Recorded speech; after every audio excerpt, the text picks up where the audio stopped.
Hello, everyone, and welcome back to Power to the People. I'm your host, Corbin Snardon, and we're here to give you the information that you need to empower you and your community. So we're so happy to have our guest here today, Mr. Patrick White. Patrick, thank you for being on the show today. My pleasure. I'm enjoying it. All right, awesome. And so let's jump right into it. So today's episode, we're talking about financial literacy, and I know that you have a good background in that. So if you could, give us a little bit of background about yourself. Well, I've been in Paducah for 28 years, going on 28 years. Ever since I moved to Paducah, I've always been in dealing with either banking or some type of financial area. I kind of fell into it because I was working on my master's degree at Murray State after my graduating with my bachelor's degree from there. And my first job to Paducah was in finance. And so that's where I gravitated towards, and I took an interest in it. And I was amazed with what I've learned and what you can do and how it can help benefit people. And so I stayed with it. Then moved over to what was used to be called Citizens Bank and Trust, and I was there for a number of years until all the mergers happened. Now it's U.S. Bank, and I learned a lot from the banking arena. And then I decided I wanted to become a financial advisor, and so I reached out to different broker-dealers, and I found Northwestern Mutual and worked there for a few years, and then I decided I wanted to go on my own and establish my own practice. And so for the past 17 years or so, this is what I've been doing. Oh, awesome. So being in finance, a lot of people know that it deals with money, but what all does the financial industry entail? What all does your job do? Primarily, when you come into my office, an office like mine, we usually tend to invest people's money or disposable income. They want to help try to build wealth and get into the stock market. What I try to do in my particular practice is do the overall financial planning. I talk about not only just your investment, I talk about your life insurance. I talk about first I want to find out what are your financial goals. Because you may start out and you want to come into my office and do investments, but you're not quite ready to start doing that. We have to back up and help you. Sometimes I help them get their finances organized so they can begin to get ready to start investing. And if they got a family, but they missing one tool or the whole. One tool to help have a successful financial plan for your family is that building wealth takes time. But while you trying, working hard, and you building wealth, some people tend to forget that they're going to live forever. So I'll come and talk to them about dying prematurely, and say, so well, if your goals are to have X, Y, and Z in the bank by the time you retire, does it change if God calls you home early? And they said, no, it doesn't. Okay, then let's talk about premature planning. We're talking about life insurance. So I try to look at the whole scope and get my clients to look at the whole scope of financial planning, not just one area, because I want to try to cover all the bases with them. And so most people are receptive to it. Others kind of hesitant about it because no one wants to talk about death. But that's how I build my practice, and I work with my clients in that arena. Yeah, speaking about life insurance, I'm a very young individual. It's not something that I think about pretty often. You do have that mentality that you're going to live forever. Now, obviously, as you get further up in age, it becomes more of something in the front of your mind to think about. But yeah, I definitely think that life insurance is something that people need to talk about even at a young age. So how do you begin those conversations with people? How do you, or let's backtrack. When you talk about life insurance, why is that so important, first off? What is the purpose of life insurance? Well, as I said earlier, when we talk about your financial goals, I said if your financial goal is to have X, Y, Z in the bank when you get ready to retire, everyone has dreams to live in a comfortable life when they no longer can work when they reach the age 62 or 65. Well, in the Bible talking about our days are numbered, but you don't know when it's going to be your day. And if you have responsibilities like children, or you have a spouse that you want to take care of, and about talk about leaving a legacy. Well, one way that you be able to do that is through life insurance. That is money that you can leave for your children if you want them to go to college, if you want them to have a better start off in life than when you started off, or and if you're married and you have a two income household, well then you just lost one income. What do you do to replace that income? And that's where life insurance comes into place. One advantage that young people have over people my age and older is that you're primarily healthy and healthier than a lot of us. So I always talk to the young people about it is because it's so inexpensive for you, especially term life insurance. Because you can get quite a bit of it, and it's very cheaply because you're young and you're healthy. Especially if you're not if you're a non-smoker. So what would be a good amount for, say, the average? Let's go with the average concept of a nuclear family, 2-income family with 2 children. What would be an acceptable amount of life insurance that you would think would be a good place to start? Well, I kind of like the Dave Ramsey approach that, let's say, for example, you who have a wife and you have a $50,000 income. Well then, and all you have on your job is $100,000 from your job. Well, that does not replace your income. And so I kind of feel comfortable recommending either 6 to 10 times your income. So that way, that if your family is used to having that income that you bring home, well, they want to continue to be used to that lifestyle that you help to create for your family. So we want to try to replace that income. And as I said, it's a lot easier for those who are younger because it's so inexpensive. Now, the older you get, the more it's going to cost you. But I still think that it's worth it, having that, protecting your families, and that way that's a legacy you can leave your family, because they're going to already be dealing with the emotional loss of you, and sometimes some people it doesn't take 7 weeks or a few weeks to get over that trauma of losing a spouse or losing a father or mother. It may take years. I've had clients where they lost a spouse, and they didn't get over it in a few weeks, because you know that if you don't, some people, because they don't have enough life insurance, they have to go back to work soon after the death of a loved one, and they're still dealing with that trauma. So that's where one aspect that life insurance comes into place, so that it gives you time to figure out what you're going to do next. So if you want to continue working in that particular field of your job that you may not like, or you want to be able to go back to school, you want to spend time with your children who are still dealing with it as well, because especially younger children, this is something that life insurance gives you, that cushion. That's something you don't have to worry about. You don't have to worry about where am I going to live, worry about how am I going to feed my kids. All those things are taken care of because you've done some pre-planning on the front end. Yeah, and I think that's a very smart idea. Switching gears, because we just talked about kind of where the end of our money goes with life insurance, but talking about maybe the beginning, you mentioned something that you help others with financial planning, that before they are even able at the steps of investments or life insurance, you're trying to help them get their finances organized. So are you talking more of budgeting? And if so, how do you go about that? What should a person do to be financially healthy? One thing that I read a long time ago from a very wealthy individual, and he said, it's very important to always know where your money's going. And so when people come into my office and they have no clue how to get, no clue that at the end of the month, they always have more month than they do money, and they don't know what they're doing wrong. And I always start, let's see where your money's going. Let's do a budget. And then once you do a budget, then the light bulb comes on. You can see, what are you doing? What are some of the mistakes you're making? Now you said the B word. You said budget. So yes. which is we all know that a budget is just balancing your money, but maybe a lot of people don't know how to do that, especially the younger generation. They know that, okay, I have to spend money on bills and things like that, but how do you prioritize your money to know where it's supposed to go?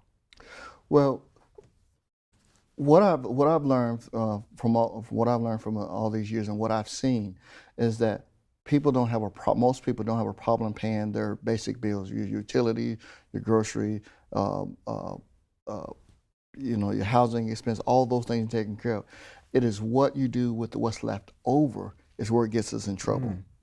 And a lot of things that I've come experience is credit cards, tons and tons of credit cards. Our average person had maybe about 4 or 5 credit cards. So what do you need that many credit cards? Well, because I'm maxed out on this credit card, so I got to get this credit card, and so forth and so on. And so all those extra expenses that are going towards credit cards so that you can purchase items that does not build value, and so that you can look good, so you can feel good about yourself because you have nicer clothes, or you have nicer furniture in your house, or things of that nature, or pay for trips that you no longer can remember what you spent it on after still paying on that debt for so many years.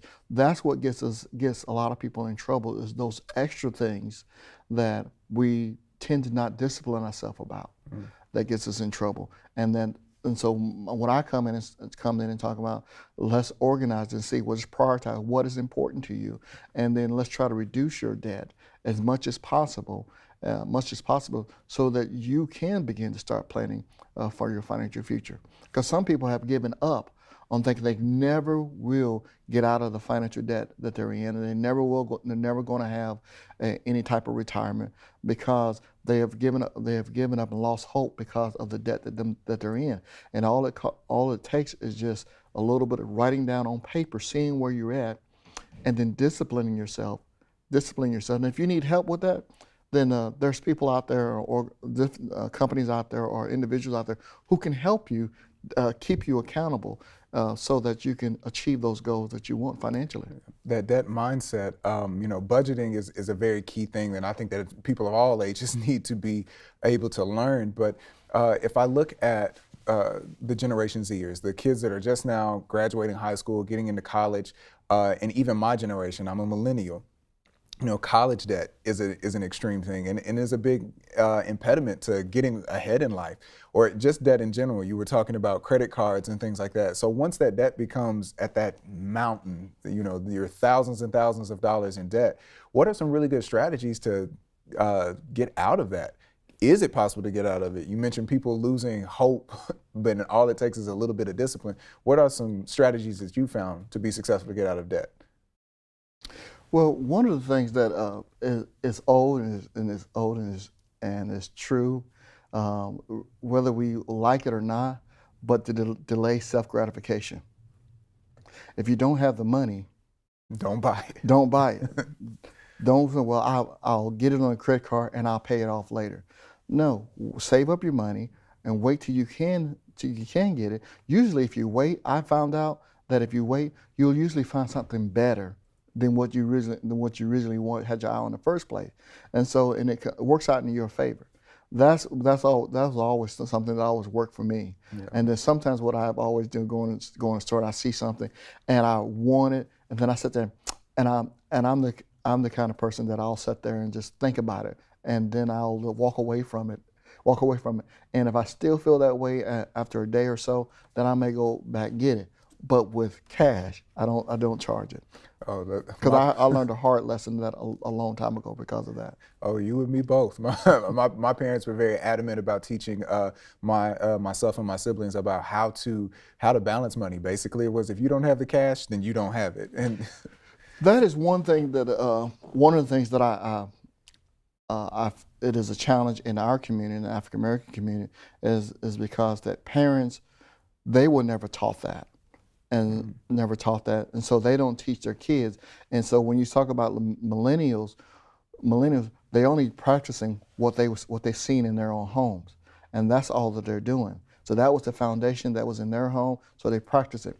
In the beginning, when I started off in life, that was the same thing in my family household. It was never enough money at the end of the month, and so when it comes to savings and investing, there was something that was definitely unheard of, and it was never practiced. It was never talked about at the dinner table.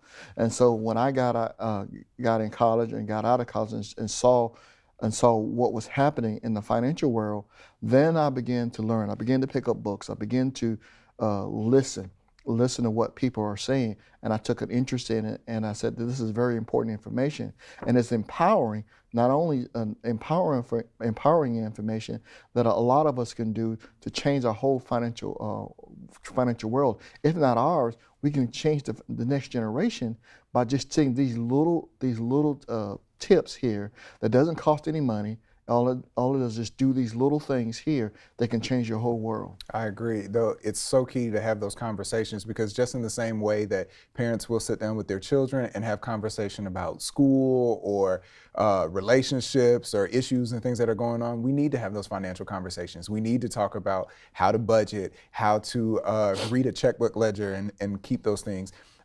You just mentioned, savings and investing. So those are some big things that are difficult, especially for the African American community. So when we talk about investments, what is investment? People say, well, you should invest your money. You should go invest. What does that mean? How do I do that?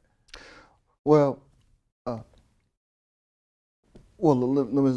let me back up. One thing about savings and investing, one thing that African Americans, we know about savings. We will put money in savings, and believe it or not, traditionally African Americans are very conservative.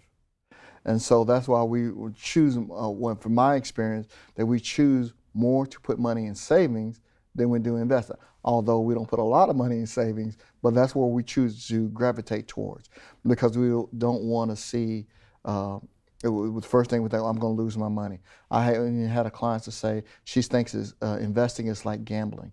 And I said, no, it's not like gambling. You're not going to Vegas. And so they think that they're going to lose all their money. And so my job is to try to change that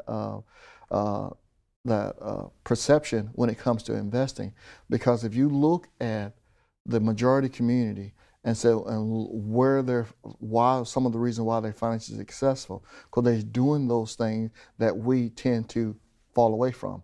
Now, right. In the mid-1990s, that's probably at the highest point where African Americans were participating in the stock market. Then after, when the recession hit in the late 1990s, early 2000, we kind of fell back. And then again, in 2008, it happened again. It was even worse then. And so we have, and from the last things I've read, African Americans have still not recovered from the financial collapse of the stock market. Because we got out and didn't get back in, or we didn't stay in. And then thirdly, we let's say we got out, didn't get back in, and those two things there. Those two things. So when we talk about people jumping in the stock market, getting out of the stock market, how does the stock market work? People talk about, I invested in stocks, or I have investment groups or whatever that I mess with. So how does the stock market work? What is my money doing when I invested in the stock market? When you're invested in the stock market, let's say for example, I have a lot of people now calling me and asking me about the medical marijuana. And so they said, I want to invest into that. And so they look at that and say, well, companies like, you have a company, and you say, well, I need investors to be able to do research and development. And so you're in the stock market, the S&P 500, for example, and then people like myself, who you don't even know, hears about your company. So we invest money into your company, and hopefully utilizing that money through the research and development that you use the money for, help your company to grow. And by growing and building profit, hopefully that you allow me to share in some of that profit with you. Now, just like life, the stock market goes up and down every day. You're not going to win every day. There's another misconception of people who never invested before. They think that the moment they start investing, that within a couple of years they're going to be instantaneous a millionaire. It doesn't work that way. And so it may take years before you become a millionaire, but you have to give it time in order for it to work for you. You're invested in like Walmart. You're invested into like JCPenney, Coca-Cola, Nike, Facebook, Twitter, all those things that millennials like. You can invest in these companies to help them grow, and you can also benefit for some of the profits from their success. So essentially, as a stock, what it sounds like you're saying is that you're owning a piece of the company in essence for however many shares of stock that are out there. So in talking about the money that you can save or the money that you can make. So we have our savings, which that's money you put in the bank and you just keep putting in there, and hopefully you've got a nice little stockpile of it. You've got your stocks, which you just mentioned, pretty much investing in a company. Where does something like bonds or mutual funds fit into that? Because that's another word that's thrown around. Mutual funds are great tools, and usually the original mutual funds are just a sample of their stocks, and basically what they come that a lot of small investors can't invest into individual single stocks, but they can buy a mutual fund, and inside of a mutual fund you may have 100 different companies in that mutual fund. Like you may have the Corbin Snardon mutual fund, large cap growth fund, and inside your mutual fund you may have Facebook, you may have Twitter, you may have some pharmaceutical companies. You may have 100 different companies in there. So, and all you have is $100, and you can invest that every month into a mutual fund. And so people invest $100 into your mutual fund every month, and a little piece of that $100 goes into each of those companies. And once again, you participating in the growth and success of that company. Also, you participated in if it fails too. And but not on necessarily the company, but also you banking on that the economy is continue to grow. It's going to grow, and so as the economy grows, 9 times out of 10, your investments are going to grow as well. Mutual fund sounds a lot safer than just buying individual stocks. It is. There's another plus for having mutual funds. It's because your money is spread out of all those different companies.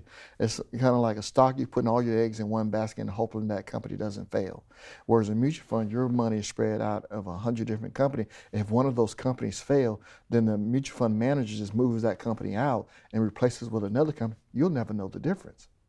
And so all you know that you had a good month or you had a great year, and you don't know how many companies were moved out of there and replaced with other companies because they weren't meeting their performance standards. Oh, awesome. So mutual funds is a collection of stocks. What about a bond? What is that? Is that something that people should invest in?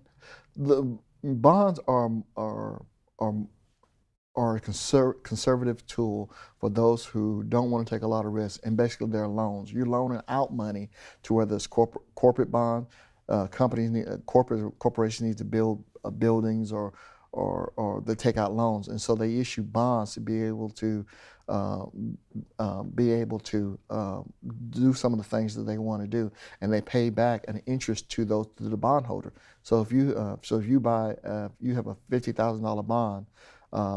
And you got a government bond because the government issues bonds, municipals issue bonds, and if you or schools issue bonds, and so you give $50,000 for this bond, and they're going to pay you back a certain amount of interest. Within 10 years, they're going to give you back the $50,000 they loan you, but all along that time, every 6 months, they're paying you interest that they on that money that you loan them. Oh, okay. So that's a very conservative tool, but another way to make money. With the time that we have left, I wanted you to briefly kind of talk about investing in things like a 401k or retirement. What are the options for people like that? I know we mentioned life insurance, but 401k gets thrown around a lot, especially with pension being the big 4-letter word now. 401k, 403bs, 457s, I think those are critical tools that are every individual who works for an organization that offers that, you should take advantage of that. And I always recommend that you, at a minimum, if you can afford to do it, put a minimum of 10% into that. Most people that I run across, your company matches whether it's 3% or 6%, and they put up to the match. And today's time, I believe that you should put more than that. And I think that's why I recommend 10% at a minimum. You can do more, but at a minimum, I think it should be 10%. And here's the reason why I recommend 10%. Well, the strategies that I have, that you should be investing at least a minimum of 10%. you should be saving at least 10%, saving 10%, and you should be giving away a minimum of 10%. And learn to live on 70% of your income.